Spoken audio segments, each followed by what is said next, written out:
아, 제가 아끼는 옷이 하나 있는데요. 손으로 뜬 조끼가 하나 있습니다. 이번에 제가 캐나다로 오면서 집사람하고 잠시 신경이를 한 것도 그 옷 때문에 한번 신경이를 벌이게 됐어요. 이사를 하거나 철이 바뀌고 장롱을 정리할 때 집사람이 꼭 이렇게 손에 들고 저한테 묻습니다. 이거 입어? 안 입어? 입을 수 없는 옷입니다. 지금은 제 몸에 맞지도 않고요.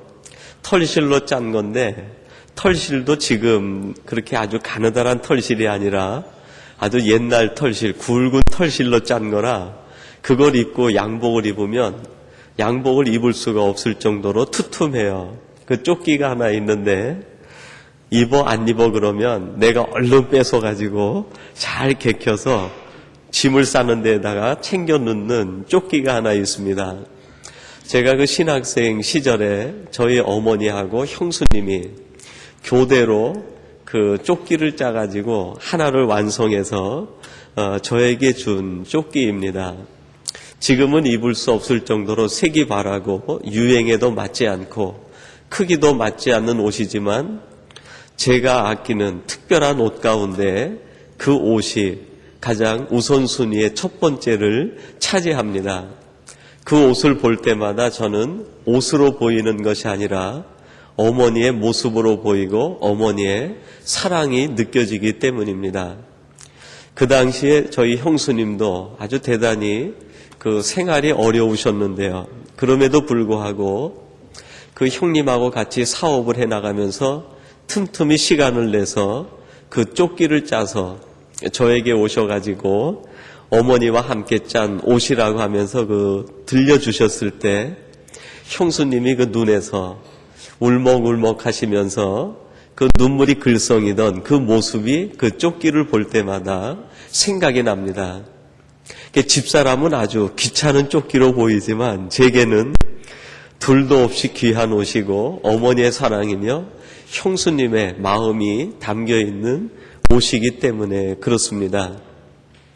여러분, 우리들이 이 땅을 살아가다 보면 점점 우리의 몸도 낡아지게 되고 우리의 힘도 연약해지게 되고 우리의 생각하는 거나 또 우리의 말과 행동이 시대에 미치지 못하고 시대에 떨어질 때가 있습니다. 그래서 혹시 사람들이 저 사람은 왜 이렇게 유행에 떨어지나, 저 사람은 이렇게 생각하는 것이 좀 정상적이지 못하는가, 미치지 못하는가, 저 사람은 왜 이렇게 힘이 없는가 그럴지 모르겠어요. 사람은 그렇게 볼지 모르겠지만 우리는 하나님 앞에서 하나님이 직접 만드신 하나님의 작품이기 때문에 하나님이 우리를 귀하게 보시고 아주 값지게 보신다는 것입니다. 세상 사람들은 우리를 보고 쓸까요 말까요? 이것 써도 될까요?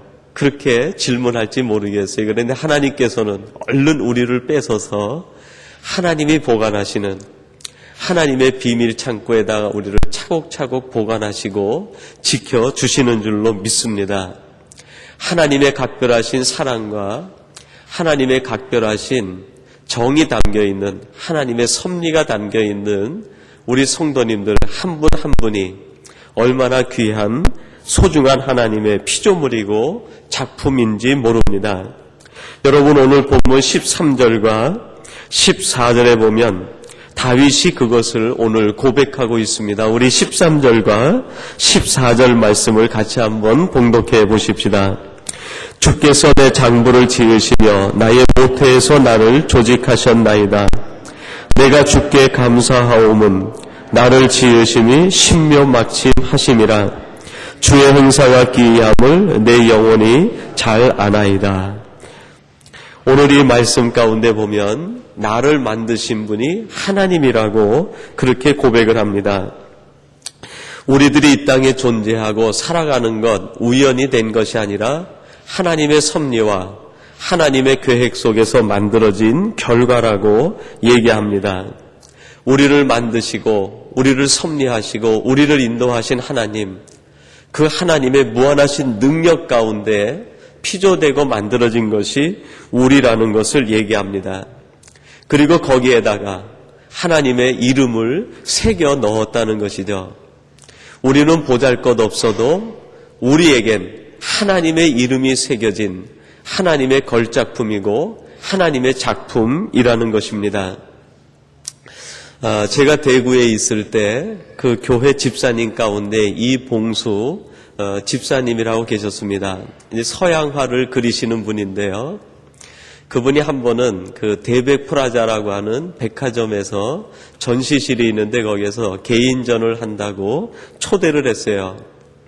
그래서 몇 분의 교인들하고 장로님 몇 분이 함께 가서 그 전시회를 가서 축하를 해드리고 구경을 하는데요. 그 모든 작품마다 그 이봉수 집사님 화가만이 알 수 있는 이니셜로 해서 작품에다가 전부 서명을 해놨더라고요.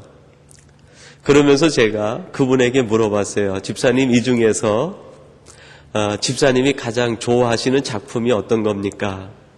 어떤 작품이 가장 집사님 마음에 듭니까? 그랬더니 저를 물끄러미 보더니 목사님 그렇게 물어보지 마시고요. 어떤 것이 제일 마음에 안 드나 그렇게 물어보라는 거예요.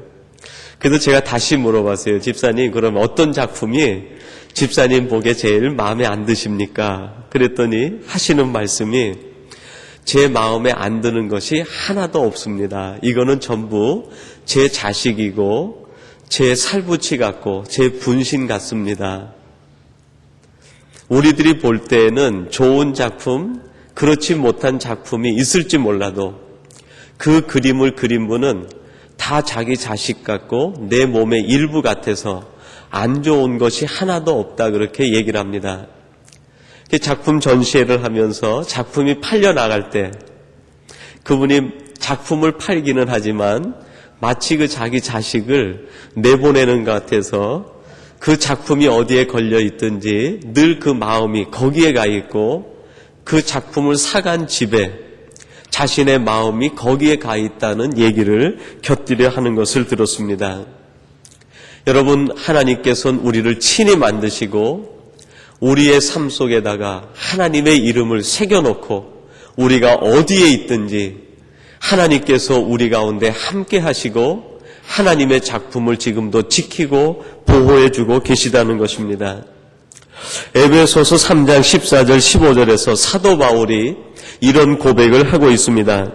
이러므로 내가 하늘과 땅에 있는 각 족속에게 이름을 주신 아버지 앞에 무릎을 꿇고 비노니 그렇게 고백합니다.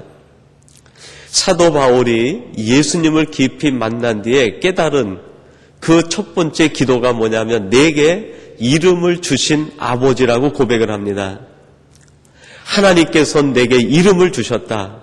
하나님께서 나를 만드시고 나를 창조하시고 하나님이 나를 아시고 하나님이 내 삶에 하나님의 이름을 새겨주셨다고 그렇게 고백을 합니다.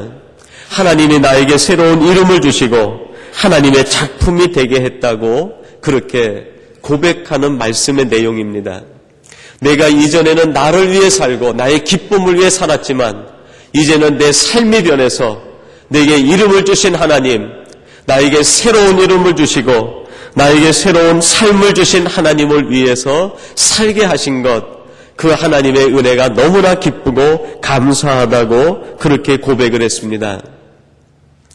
여러분, 호서대학의 총장을 지내신 정근모 박사님이 계십니다. 그분에게는 사랑하는 그 외아들이 하나 있었는데요. 준후라고 하는 외아들이 있었습니다. 근데 이 아들이 불치의 병으로 그만 세상을 달리하고 맙니다.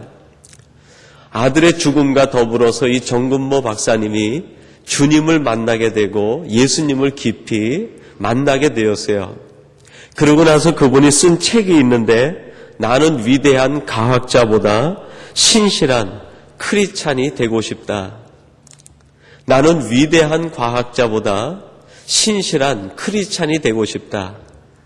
그러한 제목으로 자기 아들의 잃어버린 상실감을 믿음으로 회복하고 하나님 안에서 새로운 희망과 새로운 발견을 하게 된 자기 고백을 그 책에다 기록해내고 있습니다. 여러분, 우리가 아는 대로 이 정근모 박사님은요, 사회 경력이 대단히 화려했습니다. 경기 중고등학교를 수석으로 입학하고 서울대학을 차석으로 입학 졸업했습니다. 그리고 24살 때 미국 플로리다의 교수로 일하게 되고 아주 어린 나이에도 벌써 세인의 눈에 띄기 시작을 했습니다. 그리고 한국의 카이스트의 창립 공신이 되었고 한국 사람으로서는 최초로 국제 원자력 기구 의장을 지냈습니다. 한국에 와서 봉사할 수 있는 기회가 돼가지고요, 대학교 총장직을 맡고 일을 하게 되다가 아들을 잃어버리게 되었습니다. 그러면서 그가 고백한 것이 그런 고백이죠. 내가 세상에서 지금까지 가지고 있었던 이 뛰어난 경력, 이 이름보다는 하나님께서 내게 주신 이름, 그리스도인이라는 이름으로 이제 새 삶을 살기를 원한다. 여러분, 우리들에게 하나님은 이름을 주셨습니다. 하나님께서 주신 이름이 무엇입니까? 너는 내 것이다, 내 소유다. 너는 성도다, 내 자녀다. 하나님께서 우리에게 주신 그 이름을 빛내고 그 이름 속에서 하나님을 기쁘시게 하며 하나님 앞에 영광을 돌리는 우리 사랑하는 삼성의 모든 가족이 되시기를 주님의 이름으로 축원합니다. 그리고 두 번째로 말씀하시기를 우리를 향하신 하나님의 계획이 크고 깊다는 것을 말씀하고 있습니다. 여러분, 오늘 본문 17절 말씀해 보니까요, 이렇게 말씀합니다. 하나님이여, 주의 생각이 내게 어찌 그리 보배로운지요, 그 수가 어찌 그리 많은지요 라고 말씀합니다. 우리를 향하신 하나님의 생각이 많다, 그렇게 얘기합니다. 하나님께서 직접 지으신 피조물에 대한 하나님의 섭리와 계획이 깊고 깊다는 것을 얘기합니다. 여기에서 보배롭다 그랬는데요, 그 보배롭다는 말이 이 히브리어 원뜻으로 보면은 버릴 것이 없다, 그런 뜻이 담겨 있습니다. 보배롭다, 그 말은 버릴 것이 없다, 가치가 있다, 그런 뜻으로 원뜻이 해석이 됩니다. 그리고 많은지요 그랬는데요, 이 많다라는 것은 용도가 많다, 쓰임 받을 곳이 많다 하는 뜻이 담겨 있습니다. 하나님께서 우리를 보시고 하나님이 생각하는 것이 무엇이냐면, 내가 너를 볼 때 버릴 것이 하나도 없다. 내가 너를 볼 때 왜 그렇게 쓸 곳이 많은지 모르겠다. 하나님이 그렇게 우리를 생각하신다는 것입니다. 비록 우리들이 이 땅에서 사람들이 볼 때 약하고 힘이 없어 보일지 몰라도 하나님께서 우리를 보면서 그렇게 말씀하신다는 것입니다. 내가 너를 볼 땐 참 가치가 있다. 내가 너를 볼 때는 참 쓸 곳이 많다. 내가 너를 볼 때는 왜 그렇게 귀한지 모르겠다. 하나님께서 우리를 그렇게 생각하시고 우리를 그렇게 이끌어 가신다는 것입니다. 바로 오늘 우리의 하루하루의 삶이 하나님의 생각 속에서 이루어지는 삶이고 하나님의 계획 속에서 우리의 삶이 이루어지게 된다는 것입니다. 여러분, 이 시편 139편은 다윗이 고백한 시입니다. 다윗이 나중에 왕이 되어서 이 139편을 쓰게 되는데요, 그가 왕이 되기 전까지 수많은 고통과 어려움을 겪게 됩니다. 광야에서 유리하는 삶을 살게 되고요, 사울 임금에게 쫓기는 삶을 살게 됩니다. 그리고 블레셋 군대들에게 쫓기고 세상 사람들에게 조롱을 받기도 하고 무시를 당하기도 합니다. 그때에는 그것이 왜 그렇게 자기의 삶에 찾아왔는지 이유를 알 수 없었지만, 그것이 지나고 나서 그가 왕이 된 뒤에 하나님의 섭리를 생각해 보니까 그때 그 모든 것들이 하나님의 섭리 가운데 자기를 이끌어 오신 하나님의 계획이라는 것을 이야기하게 됩니다. 여러분, 광야를 유리할 때 다윗이 만났던 군사들이 있었습니다. 그 군사들이 나중에 다윗이 죽을 때까지 다윗의 곁에서 다윗을 지키고 보호해 주었던 그의 장수들이 되었습니다. 만약에 이 다윗이 왕궁에만 있었다고 하면 자기와 생사를 같이 할 수 있었던 자기를 보호해주는 장수들을 얻지 못했을 것입니다. 그러나 그 광야 생활을 보내면서 어려운 세월을 보내면서 함께 싸움을 했던 그 장수들이 평생에 걸쳐서 다윗을 보호해주는 다윗과 함께하는 장수가 되었다는 것입니다. 또 이 다윗이 어려운 시절 그 전쟁을 경험하면서 싸웠던 그 경험들이 나중에 왕이 되어서 유일한 이스라엘 대국을 만드는데 쓰임받을 수 있던 전투의 경력이 되고 경험이 되었다는 것을 이야기하고 있습니다. 그때는 왜 그런 고통과 어려움이 내게 있었는지 모르지만 지나고 보니까 그것이 하나님의 계획이고 섭리고 하나님의 뜻이었다는 것을 고백하고 있습니다.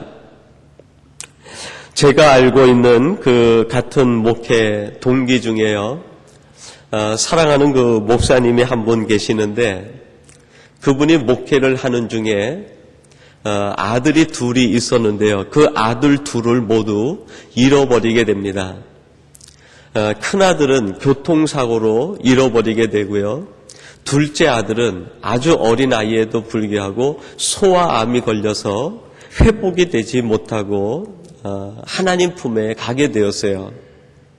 하나님의 일을 하는 목회자 입장에서 아들 둘을 그렇게 잃어버린다는 것은 목회하는 데에도 위기가 초래가 되어졌습니다. 교인들이 볼 때에 어떻게 목회를 하시는 목사님 가정에 아들이 교통사고로 이렇게 비참하게 죽을 수 있는가? 그것 하나만 해도 목회할 때 교인들에게 죄인된 심정이 되는 건데요. 그 또 어린 아이가 소아암이 걸려가지고 회복이 되지 못하고 온 교우들이 그렇게 기도했음에도 불구하고 그렇게 두 아들을 보내고 나니까 목회를 제대로 할 수가 없는 거예요.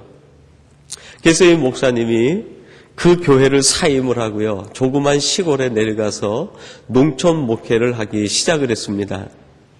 농촌 목회를 하는 데에도 늘 이 목사님에게는 꼬리표가 따라붙는 거예요. 큰아들은 교통사고로 죽고 둘째 아들은 소아암으로 죽고 그 시골에 와서 목회를 하는 데에도 언제 그 소문이 거기까지 들려왔는지 교인들이 또 그 이야기를 하면서 등록을 했다가는 떠나가고 등록을 했다가는 떠나가고 그러는 거예요.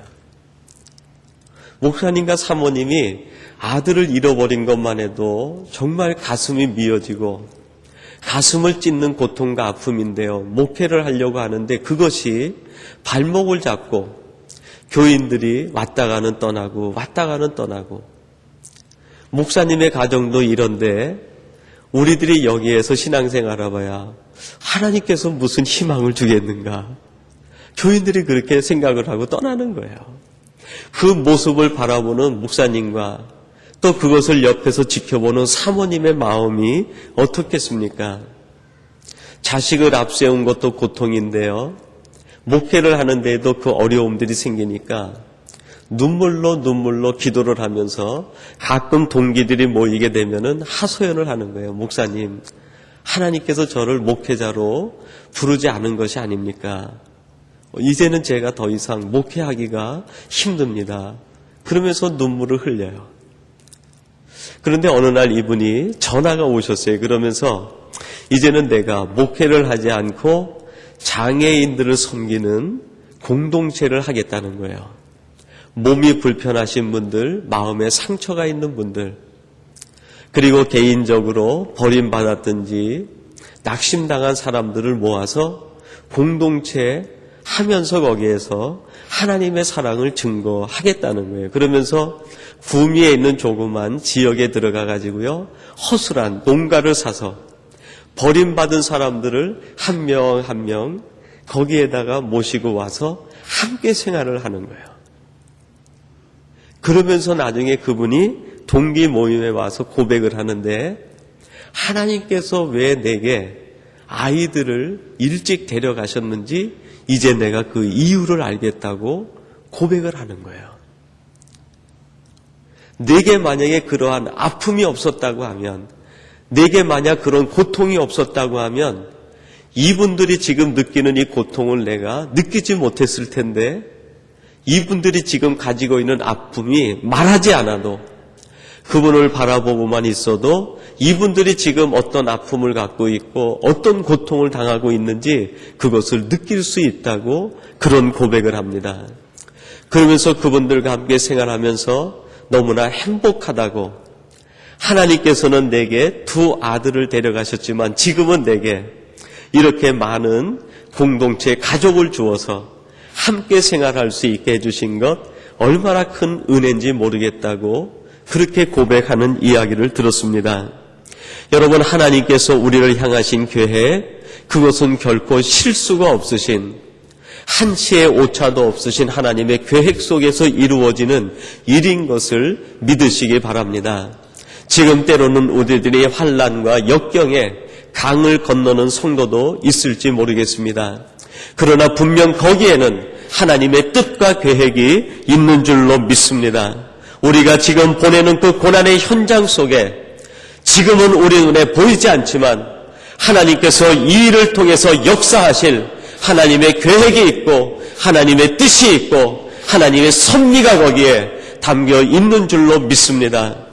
오늘 우리들이 그 고난의 현장 속에서 다윗이 고백하는 것처럼 이 모든 일들 속에 하나님의 섭리가 담겨 있고 하나님께서 나를 향한 계획이 거기에 담겨 있어서 지금 내가 미처 생각하지 못하지만 여기에는 하나님의 놀라운 생각, 하나님의 생각이 너무나 많이 담겨 있다고 고백하는 이 고백이 오늘 예배하는 저와 여러분의 고백이 되시기를 주님의 이름으로 축원합니다. 그리고 마지막 세 번째로는 하나님이 우리와 함께 계시다는 것입니다. 여러분, 18절 말씀인데 우리 같이 한번 고백해 보십시다. 이 18절 말씀은 여러분이 다윗의 마음이 되어서 그 광야에서 쫓기고 어려움 당했던 다윗의 마음이 되어서 우리 18절을 같이 한번 고백하듯이 봉독하십시다. 내가 세려고 할지라도 오히려 주와 함께 있나이다. 하나님께서 나와 함께 계시는데 나와 함께 계시던 그것을 내가 세려고 해보려고 해도 하나님이 나와 함께 하심이 얼마나 많은지, 모래알보다도 많고 하나님이 나를 지켜주시고 나를 보호해주시고 나와 함께 하심이 너무너무 많아서 셀 수가 없다고 그렇게 고백을 합니다. 하나님이 나와 함께 하시는 은혜가 너무나 많아서 하나님 앞에 셀 수 없다고 고백을 하고, 그리고 후반절에는 뭐라고 얘기합니까? 내가 깰 때에도 하나님이 나와 함께 계셨습니다라고 고백을 합니다. 여러분, 내가 깰 때에도라고 얘기합니다. 내가 깰 때에도라는 말은 무엇을 전제로 하고 있습니까? 내가 잠들어 있을 때에도 하나님이 나와 함께 계셨다는 것이죠. 여러분, 우리가 잠들어 있다는 것을 조금 더 심리적으로 얘기하면 어떤 뜻이 되겠습니까? 내가 무의식 중에라도, 의식하지 못할 때라도 하나님은 나와 함께 계셨다. 내가 깰 때라는 것은 내가 의식한다는 거죠. 하나님이 나와 함께 계신다는 것을 알 때에도 나와 계셨고, 내가 하나님이 나와 함께 계시다는 것을 알지 못하는, 의식하지 못하는 그때까지도 하나님은 나와 함께 계셨다는 그 고백입니다. 때때로 목회를 하다 보면요, 우리 병원에 자주 그 신방을 가게 됩니다. 제가 우리 캐나다에 와서는 그런 경우가 없었는데요, 한국에서는 종종 중환자실에 신방을 자주 가게 됩니다. 교통사고라든지 또 갑자기 의식이 없어져서 중환자실에 계시는 교우들을 찾아가 기도하고 회복을 기도하면서 하나님 앞에 함께 간구할 때가 있습니다. 중환자실에서 산소 마스크를 쓰고요, 의식이 없는 환자, 자신은 의식이 없어서 거기에 누워있죠. 근데 본인이 의식하지 못하는 거지, 중환자실, 보호실에 가면 많은 사람들이 대기하고 있는 것을 보게 됩니다. 그 모든 보호자들이 중환자실에 의식이 없는 사람들이 깨어나기를 기다리고 함께 지켜보고 있는 가족들이 사랑하는 사람들이 거기에 모여 있는 것을 볼 수 있어요. 자신은 의식하지 못하지만 사랑하는 가족이 늘 옆에 있는 거죠. 여러분, 우리들이 의식하지 못하지만 우리를 사랑하시는 하나님이 우리가 의식하지 못할 때에도 우리 곁에 계시고 우리와 함께 계시는 것을 믿으시기 바랍니다. 하나님은 언제나 우리와 함께 계십니다. 하나님께서는 우리를 지켜주시고 우리를 보호하시며 하나님의 위대한 작품으로 만들기 위해서 날마다 우리와 함께 하시는 분이십니다. 다윗은 오늘 이 고백을 하면서 하나님이 나와 함께 하시는데 내가 목동이었던 그때부터 이스라엘의 왕이 된 지금까지도 하나님이 나와 함께 계시다고 고백을 합니다. 하나님이 내게 지금 왕이 된 지금만 함께 하시는 것이 아니라 내가 목동이 돼서 어리석은 그때에도 내 생각이 미약하고 고난과 역경 가운데 있을 때라도 하나님은 우리와 함께 계셨고 하나님이 나를 지켜주셨다고 그 고백을 합니다. 내가 목동일 때에도 광야에서 사울에 쫓길 때에도 블레셋 사람들 앞에서 미친 척하면서 내 생명을 구걸하던 그때에도 그리고 이스라엘의 왕이 되어서 왕으로서 백성을 다스린 이때에도 하나님은 나와 함께 계셨다는 것을 고백하고 있습니다. 여러분, 마태복음에 보면 하나님께서 예수님을 이 땅에 보내시고 예수님의 또 다른 이름을 우리에게 하나 가르쳐 주셨습니다. 장차 너희들에게 예수라는 하나님의 아들이 태어나게 될 텐데 그의 이름을 임마누엘이라 하라. 하나님이 우리와 함께 하신다는 뜻을 담겨주셨습니다. 주님께서는 우리에게 이런 고백을 합니다. 볼지어다 내가 세상 끝날까지 너희와 항상 함께 있으리라. 하나님의 계시의 말씀은 계시록으로 끝나게 됩니다. 그런데 계시록이 끝나는 그 마지막에 하나님께서 우리에게 주시는 하나님의 말씀의 마지막 말씀이 무엇입니까? 내가 들으니 보좌에서 큰 음성이 나서 가로되 보라 하나님의 장막이 사람들과 함께 있음에 하나님이 저희와 함께 거하시리니 저희는 하나님의 백성이 되고 하나님은 친히 저희와 함께 계셔서라고 말합니다. 하나님의 말씀을 마무리하는 계시록 마지막 끝부분에서 하나님께서 우리에게 주시는 말씀이 무엇입니까? 내가 너희들과 함께 하겠다. 그것을 이 짧은 구절에서 3번이나 반복하고 있습니다. 내가 너와 함께 하겠다. 내가 너와 함께 하겠다. 내가 너와 함께 하겠다. 여러분, 계시록은 무엇을 의미합니까? 영적 전투를 의미합니다. 마지막 사탄의 세력이 성도들을 영적으로 무너뜨리려고 하고 영적으로 시험에 들게 하고 영적으로 우리를 공격하려고 할 때 그때 하나님이 우리와 함께 하시겠다는 약속의 말씀입니다. 우리가 목동일 때에도 우리의 삶이 지쳐있을 때에도 우리가 연약할 때도 함께 하신 하나님이 끝까지 우리를 지켜주시고 보호해 주실 것을 말씀하시고 약속하고 계십니다. 함께 하시겠다는 하나님의 말씀의 약속이 우리가 의식이 없을 때에도 마치 우리가 중환자실에서 산소 마스크를 쓰고 우리의 생명을 연장해가는 그 순간순간일지라도 하나님이 우리를 지키고 보호해 주시겠다고 약속하고 있습니다. 이 하나님의 약속을 우리가 다시 한번 신실히 붙들고 우리가 살아가는 이 삶 속에서 우리가 하나님의 작품을 깨닫고 하나님을 기쁘시게 하며 하나님을 영화롭게 하는 작품으로 살아가며 환난과 고통 속에서도 하나님의 섭리와 뜻이 있음을 믿고 그 가운데 하나님의 놀라운 계획을 바라보며 하나님이 이루실 미래를 바라보며 오늘도 하나님과 동행하신 우리 복된 삼성의 모든 가족이 되시기를 주님의 이름으로 축원합니다. 우리 같이 기도하겠습니다. 하나님 아버지 감사합니다. 다윗이 목동의 시절을 거치며 이스라엘의 왕이 되어서 하나님이 나를 만드시고 오늘의 내가 있는 것 하나님의 계획이라고 선포하는 말씀을 함께 나누었습니다. 아버지 하나님, 저희들이 비록 이 땅에서 나약하고 힘이 없고 연약할지라도 하나님의 특별한 섭리 가운데 만들어진 하나님의 작품임을 알게 하사 하나님께서 우리에게 주신 이름을 따라 하나님 앞에 영광 돌리는 삶을 살 수 있도록 인도해 주시옵소서. 우리가 의식하지 못하는 그 중에도 우리를 사랑하시는 하나님께서 우리와 함께 하심을 고백하게 하시고 그 하나님의 경험을 우리의 삶으로 체험할 수 있도록 인도하여 주시옵소서.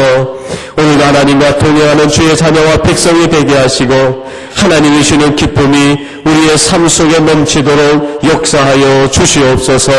오늘 하나님의 특별하신 섭리와 인도하심이 우리 모든 성도들 생활과 삶 속에 함께하사 친히 인도하여 주실 줄로 믿사옵고 예수님의 이름으로 기도하옵나이다. 아멘.